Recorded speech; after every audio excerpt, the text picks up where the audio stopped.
आप देख रहे हैं शैडो टेप्स। दोस्तों, अपराध और उसकी भयावहता को समझना हमेशा एक मुश्किल काम होता है, लेकिन जब अपराध किसी पवित्र स्थान पर होता है तो वो समाज की नींव को हिला देता है। उत्तर प्रदेश का एक इलाका जहां का माहौल आमतौर पर शांत और धार्मिक सद्भाव का माना जाता है, वहां एक ऐसी वारदात हुई जिसने न सिर्फ बागपत जिले को बल्कि पूरे देश को झंझोर कर रख दिया। ये कहानी है उस खूनी प्रतिशोध की जो मौलाना के डांट से उपजा और जिसने एक गर्भवती मां और उसके 2 मासूम बेटियों की बलि ले ली। हम बात कर रहे हैं 11 अक्टूबर 2025 की, जब बागपत जिले के दोघाट थाना क्षेत्र का एक छोटा सा गांव गंगनौली अचानक सुर्खियों में आ गया। बागपत से लगभग 35 किलोमीटर दूर बसा गंगनौली गांव अपनी धार्मिक आस्थाओं के लिए जाना जाता है। इसी गांव में स्थित है सिखों वाली एक बड़ी मस्जिद। मस्जिद केवल नमाज का केंद्र नहीं थी, बल्कि यहाँ शिक्षा और इमामत का काम भी चलता था। पूरी मंजिल पर यानी फर्स्ट फ्लोर पर एक कमरा, जिसे हुजरा कहते हैं, बना हुआ था। इस हुजरे में मस्जिद के मुफ्ती इमाम साहब मुफ्ती इब्राहिम अपनी पत्नी और बच्चों के साथ रहते थे। मुफ्ती इब्राहिम मूल रूप से शामली के कांधला जिले के रहने वाले थे, लेकिन पिछले करीब 7 सालों से गंगनौली में इमामत करते थे।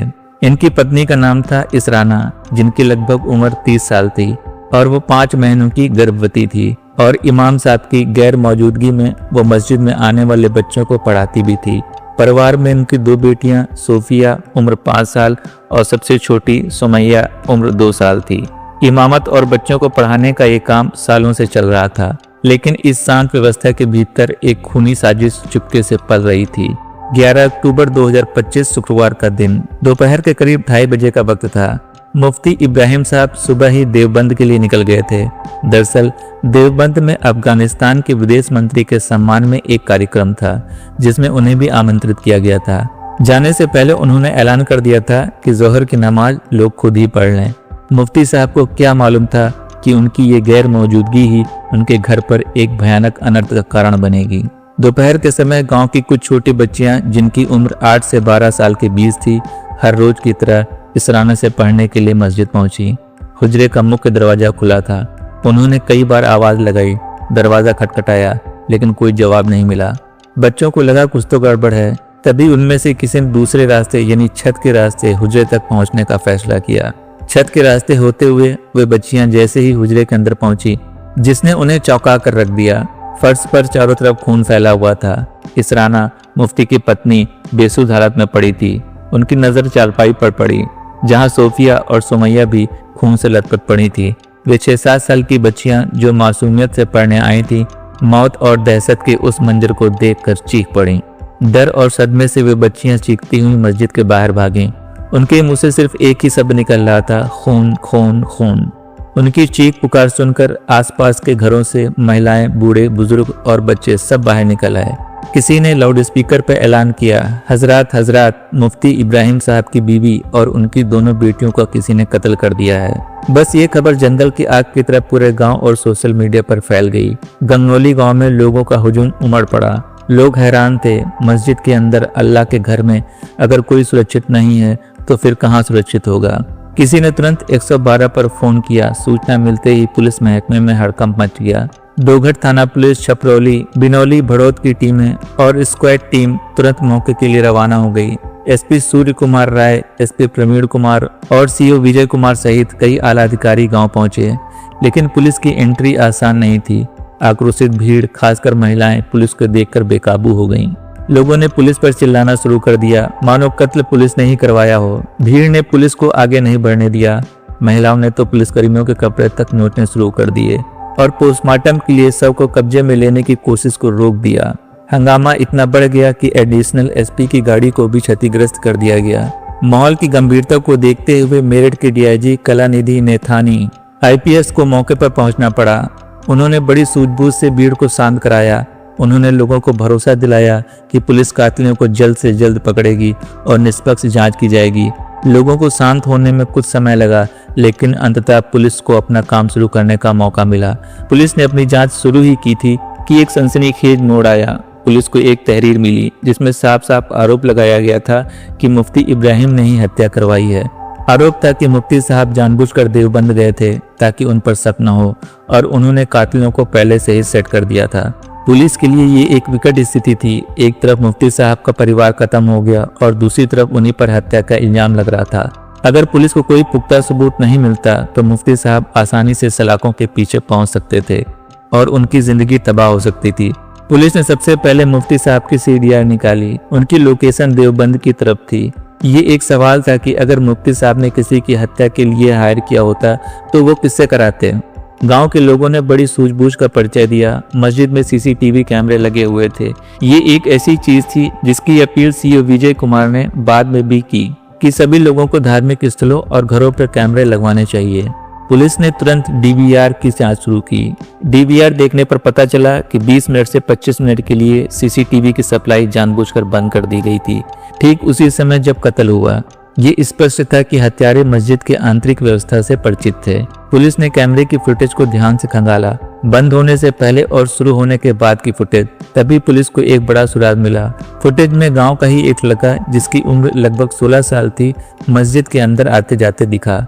वो लड़का लगभग 15 मिनट तक अंदर रहा और फिर बाहर निकला और दोबारा अंदर जाकर उसने डीवीआर की सप्लाई बंद कर दी। ये किशोर, जिसके परिवार के लोग मजदूरी करके जीवन यापन करते थे, गांव के सरकारी स्कूल में कक्षा 8 का छात्र था। पुलिस ने उस 16 वर्षीय किशोर को हिरासत में लिया। शुरुआती पूछताछ में उसने टालमटोल की, लेकिन जब पुलिस ने अपने तरीके से सख्ती की तब उसने सब उगल दिया। उसने एक नाम लिया, उसका एक खास दोस्त जिसकी उम्र 14 साल थी। वो भी उसी सरकारी स्कूल में पढ़ता था और मस्जिद में पढ़ने के लिए आता था। उन दोनों किशोरों ने जुर्म कबूल कर लिया और उनकी कहानी सुनकर पुलिस और गांव वाले दोनों स्तब्ध रह गए। दोनों किशोर मुफ्ती इब्राहिम और उनकी पत्नी इसराना से पढ़ने आते थे। सिपारे पढ़ने में मन न लगने पर या गलतियां करने पर मुफ्ती साहब और इसराना उन्हें डांटते और पीटते थे। 10 अक्टूबर 2025 को भी उन्हें डांटा पीटा गया था, जिसके बाद उनके मन में भयानक बदले की भावना पैदा हुई। मुफ्ती साहब के देवबंद जाने की खबर उनके लिए एक सुनहरा मौका थी। उन्होंने पहले से ही हत्या की पूरी योजना बना ली थी। 11 अक्टूबर को दोनों किशोर मस्जिद में दाखिल हुए। उन्होंने हत्या के लिए हथियार पहले से तय कर लिए थे। राज मिस्त्री की बसौली, जो एक तरफ हथौड़ी जैसी होती है और दूसरी तरफ नुकीली होती है, ये मस्जिद के परिसर में ही मिली। रसोई का चाकू, ये भी हुजरे के पास रसोई में रखा था। 16 साल के किशोर ने बसौली ली और 14 साल के किशोर ने चाकू। अंदर जाकर सबसे पहले 16 साल के लड़के ने उस कमरे में प्रवेश किया जहां डीवीआर रखा था और सप्लाई बंद कर दी। फिर हुजरे के अंदर उसने इसराना को देखा। क्योंकि वो उन्हें पढ़ाती थी, उन्हें किशोरों के आने जाने का जरा भी अंदाजा नहीं था। इससे पहले कि वो कुछ समझ पाती, 16 वर्षीय किशोर ने बसौली से उसके चेहरे और सर पर 3 जोरदार वार किए। 14 वर्षीय किशोर ने चाकू से उनकी गर्दन पर 2-3 वार किए। इसराना वहीं फर्श पर गिर गई। इस दृश्य को दोनों बच्चियों सोफिया और सोमैया अपनी आंखों से देख रही थीं। सोफिया की चीख निकल गई।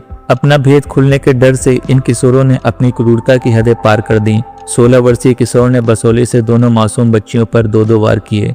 मौके पर ही तीनों की मौत हो गई। अपना काम खत्म करने के बाद दोनों किशोर छत के रास्ते से भाग गए।